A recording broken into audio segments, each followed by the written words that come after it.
காரைக்குடியில் சிறுதானியங்களில் கேக் மற்றும் பேக்கரி பொருட்கள் தயாரிக்கும் பயிற்சி இலவச பயிற்சி சிவகங்கை மாவட்டம் நிர்வாகமும் உணவு பாதுகாப்புத் துறையும் மற்றும் டிசோட்டா ஸ்கூல் ஆஃப் பேக்கிங் இணைந்து நடத்தும் 2 நாட்கள் இலவச பயிற்சி மகளிர்களுக்கு மட்டும் உமையாள் ஆடிட்டோரியம் அழகப்பா பல்கலைக்கழகத்தில் நடைபெற்றது.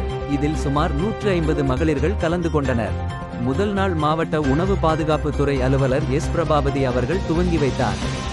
பயிற்சியினை பிரபாகரன் அவர்கள் ட்ரைனிங் கொடுத்தார். 2ஆம் நாள் நிறைவு விழாவில் மாவட்ட ஆட்சித்தலைவர் ஆஷா அஜித் அவர்கள் பயிற்சியில் கலந்து கொண்ட அனைவருக்கும் சான்றிதழ்கள் வழங்கினார்கள்.